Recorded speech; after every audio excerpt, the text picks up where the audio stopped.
अस्सलामुअलैकुम, this is Mohit Pirzada in Washington United states.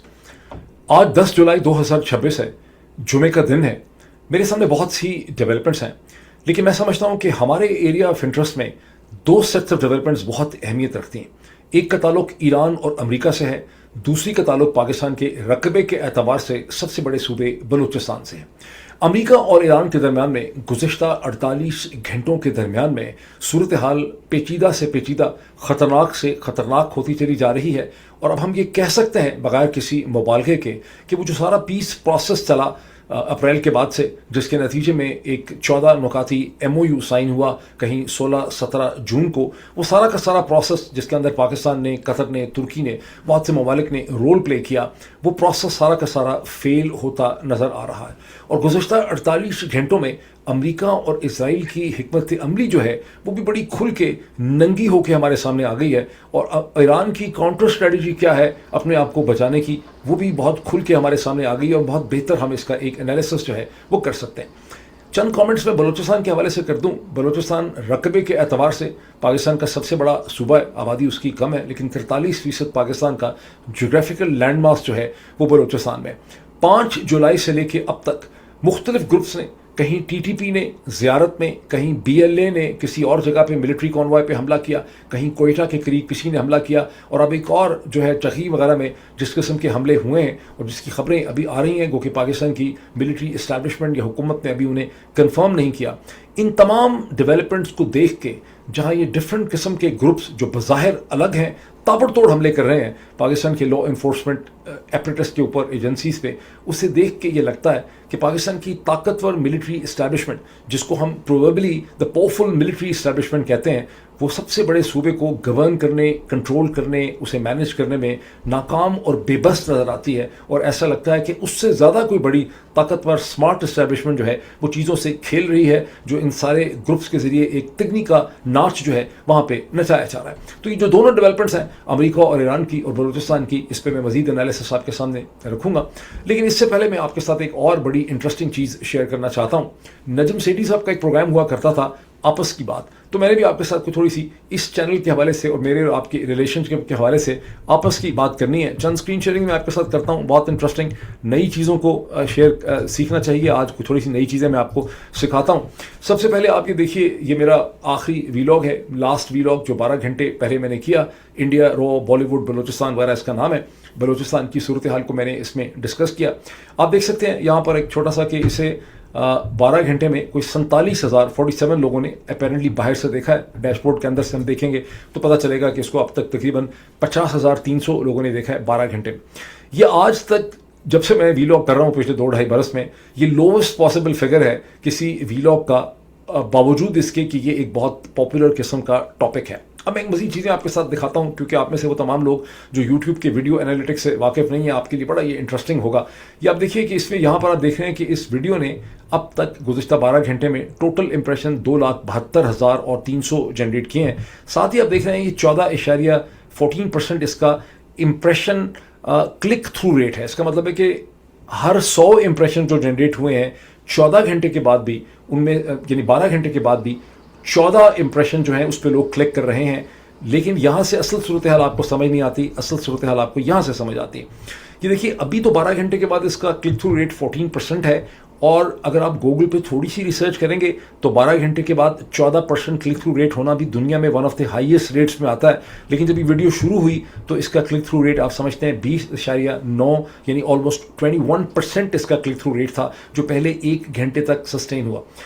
YouTube के algorithms का स्ट्रक्चर इस किस्म का है कि अगर किसी वीडियो का क्लिक थ्रू रेट इतना ज़्यादा हो पहले घंटे में, तो फिर यूट्यूब को उसको ज़्यादा से ज़्यादा इंप्रेशन जनरेट करने चाहिए, ताकि वो ज़्यादा से ज़्यादा लोगों के सामने वो वीडियो आ सके और वो उसे देख सकें। और दिसंबर 2025 तक मेरी हर वीडियो कम से कम भी 1 मिलियन इंप्रेशन जो है वो जनरेट किया करती थी। अब सिर्फ 20% इंप्रेशन जनरेट कर पाती है, हालांकि क्लिक थ्रू रेट भी हाई है। और मैं एक और जगह पर आपको शायद दिखा सकूँ कि इसका एवरेज व्यू ड्यूरेशन आप देख सकते हैं कि 14.11 का मतलब है कि 50% के करीब है। और ये भी नीचे लिखा है कि 1.47 मोर देन द इंडिविजुअल। अगर एक वीडियो का एवरेज व्यू ड्यूरेशन उसकी पिछली वीडियोस के मुकाबले में ज़्यादा हो तो फिर उसको यूट्यूब ज़्यादा से ज़्यादा दिखाती है। लेकिन इस केस में वीडियो को बिल्कुल उसकी जो रीच है उसे रिस्ट्रिक्ट कर दिया गया है। ये वीडियो लोगों को नज़र ही नहीं आ रही, इंप्रेशन जनरेट हो ही नहीं रहे, नज़र ही नहीं आ रही तो ज़ाहिर है उस पर क्लिक कैसे करेंगे, देखेंगे कैसे, और आहिस्ता आहिस्ता बहुत बड़ी तादाद में जो व्यूअरशिप है वो ख़त्म होती चली जा रही है। ज़ाहिर है ये एक गेम प्लान है, जिस तरह से स्ट्रेट ऑफ हॉर्मुज़ पे अमेरिका और इजराइल का गेम प्लान है, यहाँ पर भी पाकिस्तान के भाई लोगों ने जो लॉ फर्म्स हायर की हुई हैं, जो इनके लॉबिस्ट हैं, वो गूगल के ऊपर प्रेशर डाल रहे हैं। वो तो चाहते हैं कि चैनल ही बंद हो जाए, चैनल बंद नहीं हुआ लेकिन इसकी विजिबिलिटी को रिड्यूस करा दिया गया है। और ये सारा का सारा प्रोसेस जब इन्होंने डिजिटल टेररिस्ट का डिसीजन किया 2 या 4 जनवरी 2026 में, उसके बाद से इस चीज़ ने बहुत ज़्यादा तेज़ी पकड़ ली है। पाकिस्तान के अंदर ये और भी बहुत सी चीज़ें करते हैं, URL ब्लॉक कर देते हैं, आवाज़ ख़राब कर देते हैं, पिक्चर नहीं आती है, बहुत ज़्यादा फ्लैगिंग की जाती है कि वीडियो ठीक नहीं है, और भी बहुत सी चीज़ें करते हैं। लेकिन वो तमाम चीज़ें कभी इतनी कामयाब नहीं हो सकी जितना ये गूगल और स्ट्रोक यूट्यूब जो है उसके ज़रिए इसमें इनको कामयाबी हुई है। मैं एक और चीज़ आपको दिखाऊँ, ये गूगल में आप थोड़ी सी रिसर्च करेंगे तो आपको पता चलेगा the average YouTube click through rate for organic videos typically ranges between 2% and 10%. Rates consistently over 7% to 10% are generally considered above average, while 4% to 7% is the healthy standard middle ground. तो इससे आप अंदाज़ा लगा सकते हैं कि मेरा और आपका जो रिलेशनशिप है वो इतना स्ट्रॉन्ग है और इतना हेल्दी है कि मेरे व्यूवर जो हैं वो 20-21% तक उनका एवरेज क्लिक थ्रू रेट होता है, जो यूट्यूब का हाईएस्ट पॉसिबल रेट है। उसके बावजूद यहाँ पर इंप्रेशन जो है वो जनरेट नहीं हो रहे। अब चूंकि मैं अमेरिका में हूँ, मैं एक अकेली जान हूँ, मैं एक शख्स हूँ, मैं कोई इदारा नहीं हूँ, मेरे पास कोई हुकूमत की सपोर्ट नहीं है, मेरे पास जितनी भी एफर्ट है मैं ज़ाहिर करूँगा अपने इस प्रोसेस को और इस रिलेशनशिप को बरकरार रखने के लिए। लेकिन आपसे 2 चीज़ों की रिक्वेस्ट है कि आप इन वीडियो एनालिटिक्स को देखते हुए अगर सिर्फ 2 चीज़ें आप करेंगे, एक तो ये कि वीडियो को आखिर तक देखने की कोशिश करें, वीडियो को सर्च करें, उसके ऊपर कमेंट करें। सर्च करेंगे एल्गोरिदम इंप्रूव होगा। आप में से जिन लोगों ने अभी तक इस यूट्यूब चैनल को सब्सक्राइब नहीं किया, सब्सक्राइब करें तो एल्गोरिदम इंप्रूव होगा। देर तक देखेंगे तो एल्गोरिदम जो है वो इंप्रूव होगा। तो बहरहाल ये चंद चीज़ें आप कर सकते हैं। इसके अलावा आप एक और चीज़ कर सकते हैं,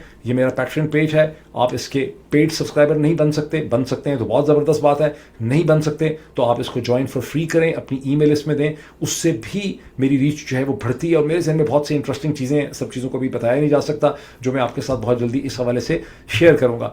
तो अभी मैं इसको बंद करता हूँ 1-2 चीज़ों को, और मैं यहाँ से वापस आया और अब हम आते हैं अपने मेन बड़े टॉपिक की तरफ, और उस टॉपिक का ताल्लुक है ईरान अमेरिका की जो इस वक्त की सूरत हाल है, जो बहुत ही ख़तरनाक है। इसमें आप ये देखिए कि ईरान और अमेरिका ने गुज़श्ता 48 घंटे में एक दूसरे पे स्ट्राइक्स एंड काउंटर स्ट्राइक्स की। सेकेंड जो सेट ऑफ स्ट्राइक्स की अमेरिका ने, उसके बाद ईरान ने एक बार फिर अमेरिका के बेसिस के ऊपर कुवैत में, बहरीन में और जॉर्डन में उन्होंने टारगेट किया, और अमेरिका ने फिर उसको फिर रिस्पॉन्ड किया। अमेरिका ने जब उसको रिस्पॉन्ड किया तो उन्होंने ईरान की जो सदर्न बेल्ट है, जो उसकी कोस्ट लाइन है, बंदर अब्बास के आगे पीछे उन्होंने उसे टारगेट किया।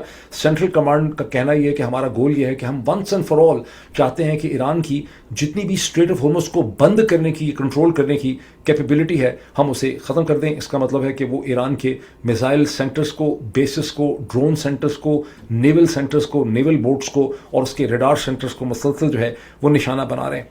अब यहाँ देखें कि ईरान ने जो हमले किए हैं जॉर्डन के ऊपर या कुवैत पे या बहरीन पे, उन्हें सऊदी अरब ने, मुत्तहिदा अरब अमारात ने, कतर ने बड़ा कंडेम किया है। उनके फॉरेन ऑफिसर्स की बड़ी स्टेटमेंट्स आपको गूगल पे मिल जाएंगी। किसी ने पूरी मुस्लिम दुनिया से अमेरिका के जो हमले हैं ईरान के ऊपर, उनके बारे में आवाज़ ज़रा सी भी नहीं उठाई। मेरा नहीं ख्याल कि किसी ने भी कोई आवाज़ उठाई है। अब इसमें शर्मिंदगी क्या करनी मज़ीद। तो पाकिस्तान और कतर ने अलबत्ता नेगोशिएशन और डिप्लोमेसी का रास्ता जो है दोबारा उसको ऑफ़र किए। ये और बात है कि उस पर अभी तक कोई प्रोग्रेस जो है वो नहीं हो सकी। ईरान के foreign minister doctor Abbas Araghchi ने तुर्की के फॉरेन मिनिस्टर के साथ और कतर के फॉरेन मिनिस्टर और कतर के प्राइम मिनिस्टर के साथ उन्होंने बड़ी तफसीली बातचीत की है on the need of diplomacy, लेकिन उसमें भी कोई ब्रेक थ्रू अभी हमारे सामने नहीं आया। ईरान ने IMO, इंटरनेशनल मैरीटाइम ऑर्गेनाइजेशन, जो अक़वाम मुत्तहिदा का ज़ेली इदारा है, वहाँ ईरान ने ये कंप्लेंट की है कि वो अमेरिका जो मैरीटाइम सिक्योरिटी की बात कर रहा है कि हमारे तमाम मैरीटाइम सिक्योरिटी के लिए हैं, वो ईरान ही का सारा मैरीटाइम सिक्योरिटी का जो ढांचा और स्ट्रक्चर है उसी को तबाह कर रहा है। इसराइल की पोजीशन क्या है? जब 2-3 दिन पहले अमेरिका के सदर अंकारा में थे नेटो के समिट के हवाले से, और उन्होंने वहाँ पर स्टेटमेंट दी कि ये ईरानियंस जो हैं ये डिसऑनरेबल हैं, ये स्कम हैं, ये सिक लोग हैं, میرا یہ خیال ہے کہ جو تمام میمورنڈم آف انڈرسٹینڈنگ اور پیس پروسیس ہے as far as I am concern وہ ختم ہو گیا ہے. تو اس کے چند گھنٹوں کے اندر لٹرلی 1-2 گھنٹوں میں ایسا لگتا تھا کہ اسرائیل کے پرائم منسٹر ویٹ کر رہے تھے.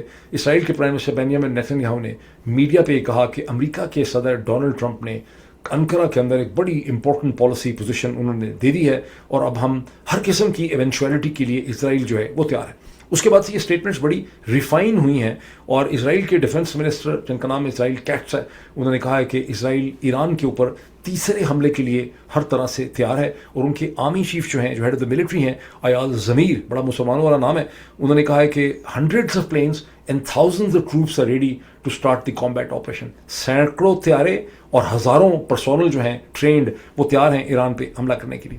ایران میں آف کورس بہت زیادہ پریشانی اور خوف اسٹیج پہ پایا جاتا ہے اور گزشتہ 24 یا 36 گھنٹوں میں ایران نے کہتے ہیں 10 ملین بیرل سے زیادہ کا تیل جلدی انہوں نے جہازوں میں ڈالا ہے, ٹینکرز میں, اور اسے ایکسپورٹ وہ کرنے کی کوشش کر رہے ہیں کہ وہ اسٹریٹ آف ہارمز سے باہر نکل جائے. بیکاز ایران میں خطرہ محسوس کیا جاتا ہے کہ اینی ٹائم کسی بھی وقت میں امریکہ جو ہے وہ ایک بار پھر ایران کے اوپر نیول بلاکیڈ جو ہے اسے امپوز کر سکتا ہے. اب یہ تو ہو گئے بیسک فیکٹس. اب ہم دیکھیں کہ اس سے ایک انالیسس ہمارے سامنے کیا ایمرج کرتا ہے, ایک بڑی پکچر, ایک بگ گیم ہمارے سامنے آ جاتی ہے.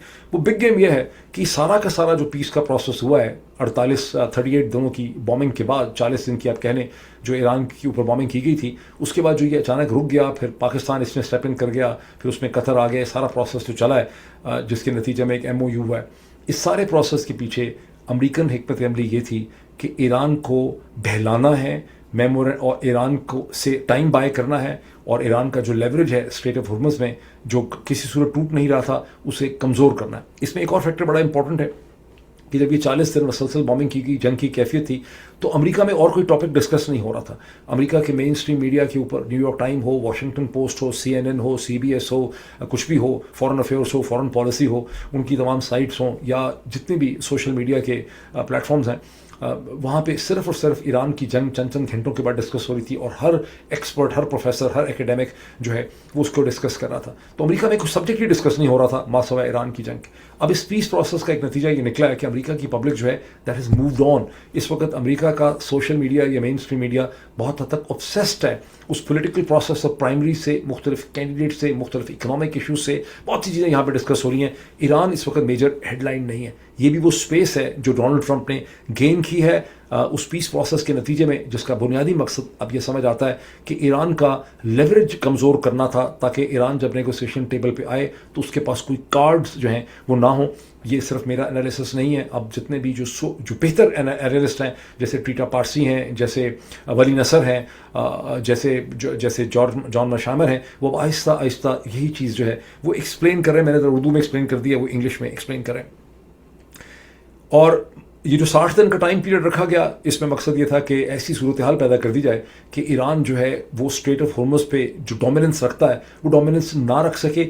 یہی وجہ ہے کہ ایک تو ایران اور عمان جن کے ریلیشن شپ کو مانا گیا تھا, پیرا 5 یا آرٹیکل 5 آف دی 14 نکاتی جو MOU تھا اسے ڈینائی کر دیا گیا. عمان پہ پریشر ڈالا گیا, عمان کو ایران کے ساتھ ایک میکینزم ڈیولپ کرنے کا موقع نہیں ملا. اس کے بعد عمان کی ساحل کے قریب سے مختلف شپنگ کمپنیز, آئل ٹینکرز کو US نیوی نے انکریج کیا کہ آپ ذرا نیمے ہو کے اس طرف سے باہر نکل جائیں. ایران نے اپنی سائڈ کو امپلیمنٹ کرنے کی کوشش کی. ٹریفک اگر 130 تک نہیں پہنچی دن میں تو کم از کم 60-70 تک پہنچ چکی تھی. یہی ایران اسٹیج کے اوپر دہائی دے رہا ہے. لیکن مقصد اصل میں یہ تھا کہ ایران کی گرفت کو کمزور کرنا ہے, اس کے لیوریج کو ویک کرنا ہے.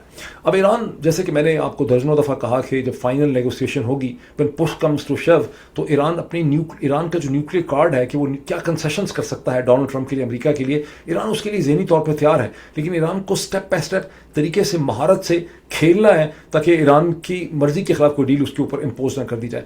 اصل ایشو جو ایران کے پاس ہے, جو اصل چیلنج ہے ایران کے لیے, کہ اس نے اپنے میزائل پروگرام کو بچانا ہے, اپنے ڈرونز کو بچانا ہے, حزب اللہ کو بچانا ہے, حماس کو بچانا ہے, اور اس نے حوتیز کو بچانا ہے. ان کے ساتھ اس کو اپنے آپ کو ڈیلنگ نہیں کرنا. یہ ایران کا چیلنج ہے. دوسری طرف سے امریکہ کا چیلنج یہ ہے کہ ایک دفعہ اگر اسٹریٹ آف ہارمز کھل جائے, ایران کا کنٹرول ختم ہو جائے, باقی پھر سینکشنز جائیں بھاڑ میں, پیسے جائیں بھاڑ کے اندر, ایران کا جو ریفنڈ ہے, جو فنڈز روکیں وہ بھاڑ میں جائیں. بیکاز جب ایران کے پاس کارڈ ہی نہیں ہوگا نیگوسیشن ٹیبل پہ آتے ہوئے, ایران کے پاس کوئی لیوریج ہی نہیں ہوگا, تو امریکہ اپنی مرضی سے ڈیل کرے گا.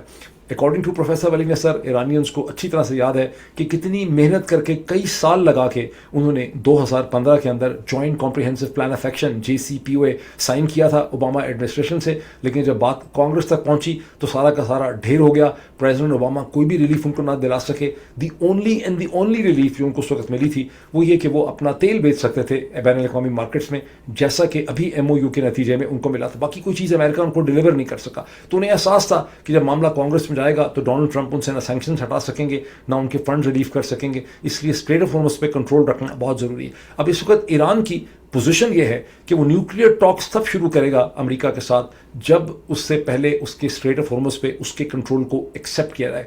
ये वो चीज़ है जहाँ पे सारी लड़ाई हो रही है। क्या ईरान सर्वाइव कर सकेगा ये लेटेस्ट ऑनस्लॉट अमेरिका की जो मसलसल इस वक्त भी जारी है, जो रात गुजर गई उसमें भी बॉम्बिंग रही है बहुत सख्त किस्म की। ये वो चीज़ है जो हमें अगले आने वाले 24 से 48 घंटों में जो है हमें देखनी होगी।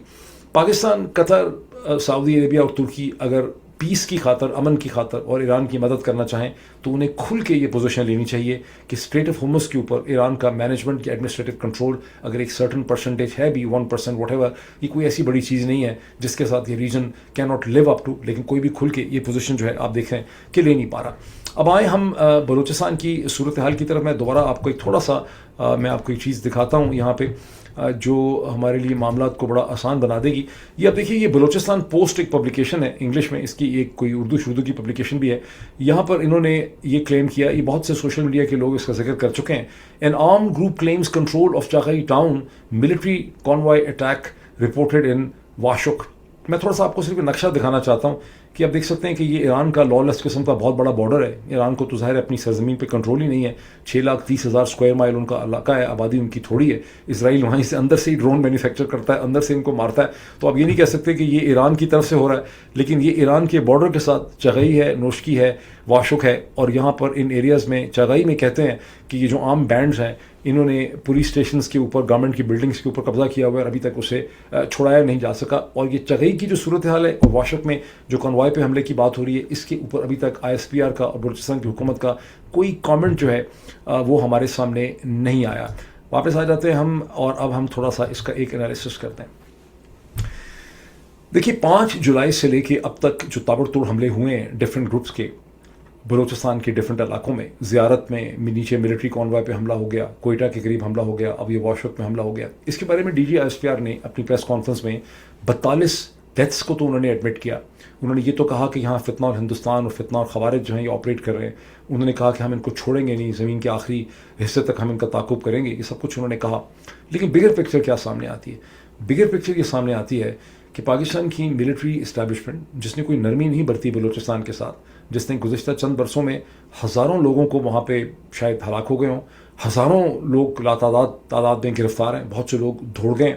जो सिविल एक्टिविस्ट हैं जो प्रोटेस्ट करते हैं जैसे मारंग बलोच हैं और बहुत सी ख़वातीन हैं, उनको भी गिरफ़्तार कर दिया गया है। जो उनकी वकीलें हैं आगे से, जैसे कि ईमान हाज़र मज़ारी और उनके हस्बैंड हैं, उनको भी गिरफ़्तार किया गया है। तो आप ये समझ सकते हैं कि जो कुछ समझ सकती है पाकिस्तान की मिलिट्री इस्टेब्लिशमेंट, जो कुछ उनके हाथ में जितना वो ज़ोर लगा सकते थे उन्होंने वो ज़ोर लगाया। लेकिन लगता है कि दूसरी साइड पे भी कोई ऐसा स्ट्रेटेजिक माइंडसेट है जो इन ग्रुप्स को इस तरह से इस्तेमाल कर रहा है कि वो अब पाकिस्तान की इस्टेब्लिशमेंट को तिगनी का नाच उन्होंने यहाँ पे नचा दिया है। बिकॉज ये डिफरेंट किस्म के ग्रुप्स हैं, कहीं पर ये BLA है, कहीं पर ये TTP है, कहीं ये BRB है, कहीं कोई और ग्रुप है।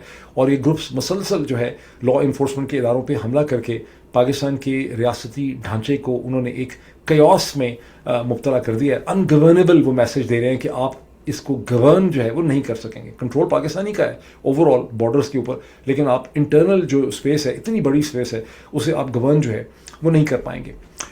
और अब ये आप एक्सपेक्ट करें कि इसमें क्या होगा। आप ये एक्सपेक्ट करें कि अगले चंद दिनों के अंदर अंदर, मुझे शक है कि पाकिस्तान का जनरल हेडक्वार्टर्स मिलिट्री जो है वो एक और बहुत फिरोशस किस्म का प्लान जो है बलूचिस्तान के हवाले से अनलीश करेंगे, जिसके हवाले से प्रेस कॉन्फ्रेंस और टॉक्स वगैरह जो होंगी। लेकिन दूसरी तरफ प्रॉब्लम यह है कि ये जो सारी की सारी गुरिल्ला वॉरफेयर है, इससे जो कोई भी स्पॉन्सर कर रहा है, ये एक बड़ी लो कॉस्ट किस्म की इन्वेस्टमेंट है जिसने पाकिस्तान के लिए बहुत बड़ा क्राइसिस जो है वो खड़ा कर दिया। और पाकिस्तान की मिलिट्री का चैलेंज ये होगा कि हर क्रैकडाउन जो है उसके नतीजे में ज़्यादा नफरतें पैदा होंगी। और ऑलरेडी ये सारी गुरिल्ला मूवमेंट इस चीज़ के ऊपर थ्राइव कर रही है, जो रेजिस्टेंस है, कि लोग नफरत बहुत ज़्यादा कर रहे हैं पाकिस्तान की इस्टेब्लिशमेंट से, हुकूमत से, सरकार के ढांचे से। इसलिए उनको बहुत आसानी से यंग रिक्रूट मिल जाते हैं اور جب D G I S P R یا کوئی اور یہ کہتا ہے کہ ہم نے اتنے مار ڈالے ہیں تو یہ نمبرز کوئی خاص میٹر نہیں کرتے، بیکاز آفٹر آل بہت بڑی آبادی ہے، ان کو ریکروٹس ہیں وہ ملتے رہیں گے. اور اس انسرجنسی کے پیچھے جو کوئی بھی ماسٹر مائنڈ ہے وہ اس وقت ہمیں جیتتا نظر آ رہا ہے. اب 2-3 چیزیں اور یہ دیکھ لوں میں کامنٹ اس کے. آپ میں سے اکثر لوگ بڑی آسانی سے یاد کر سکتے ہیں کہ 2021 جب ختم ہوا اور 2022 جب شروع ہوا تو پاکستان میں بائی لارج امن تھا. پاکستان میں فاٹا کی صورتحال بہت حد تک جو ہے وہ ٹھنڈی ہو چکی تھی. بلوچستان کی صورتحال مینیجبل لگتی تھی. آزاد کشمیر اور گلگت بلتستان میں ہر طرح سے امن تھا. لیکن اب آپ دیکھ رہے ہیں کہ پاکستان کم از کم 3 ایریاز کے اندر ہمیں انسرجنسیز جو ہیں وہ نظر آ رہی ہیں. 2021 کے آخر میں 22 میں ہم یہ سوچتے تھے کہ 20 برس کی 9/11 کے بعد کی جو لانگ نائٹ آف ٹیرر تھا، جو رین آف ٹیرر تھا، جو ایک قیاس تھا پاکستان میں، اس پہ ہم نے کنٹرول کر لیا. اور ایشوز جو پاکستان میں ڈسکس ہو رہے تھے وہ ٹری سونامی تھی. ایشو ڈسکس ہو رہے تھے کہ پاکستان کی آبادی 40% سٹنٹڈ گروتھ کی ہے، کیلورک ڈائٹ ٹھیک نہیں مل رہی، ہیلتھ کارڈز کی بات ہو رہی تھی، صحت کی بات ہو رہی تھی، ایکسپورٹس کو بڑھانے کی بات ہو رہی تھی، ڈائسپوراز کو پاکستان کی پالیٹکس میں انوالو کرنے کی بات ہو رہی تھی. وہ سارا کا سارا نیریٹو جو ہے وہ کریک کر گیا. ایک سورس جو ہیں ان سے میری یہ بات ہوئی جو پاکستان کی رولنگ ایلیٹ کے ساتھ ان ٹچ ہیں، تو انہوں نے مجھے کہا کہ دیکھیں جو آپ پاکستان کی رولنگ ایلیٹ کے پوائنٹ آف ویو سے دیکھیں کہ وہ اتنے کمفرٹیبل کبھی بھی نہیں تھے. ان کے اپنے جو انسٹیٹیوشنز ہیں ان کے پاس بہت زیادہ سرمایہ فنڈز ہیں، انٹرنیشنل سپورٹ کبھی ان کے پاس اتنی زیادہ نہیں تھی، جس سے ایک بڑی انٹرسٹنگ چیز ہمارے سامنے آتی ہے کہ جو پکچر ہے وہ فلپ ہو گئی ہے. جب پاکستان پیسفل تھا، ڈیولپمنٹ کا سوچ رہا تھا، ایکسپورٹس کا سوچ رہا تھا، پاپولیشن کو امپروو کرنے کا سوچ رہا تھا، سٹنٹڈ ڈیولپمنٹ کو روکنے کا سوچ رہا تھا، بچوں کو پراپر کھانا دینے کا سوچ رہا تھا، ایجوکیشنل پالیسی کا سوچ رہا تھا، تو وہ پاکستان مغرب کو نا منظور تھا، ان ایکسیپٹیبل تھا، وہ ان کو خطرناک لگتا تھا. ایک ایسا پاکستان جس میں جگہ جگہ سول وار کی سی سچویشن ہے، جہاں سٹنٹڈ گروتھ کی بات نہیں ہو رہی، جہاں کوئی ایکسپورٹس پہ کام نہیں ہو رہا، یہ والا جو پاکستان ہے یہ ویسٹ اس کو ہر طرح سے ویسٹ کی سپورٹ جو ہے حاصل ہے. And that is quite a point for us to be thinking. ابھی اتنا ہی، پھر آپ سے ملاقات ہوتی ہے. تھینک یو، اپنا خیال رکھیں.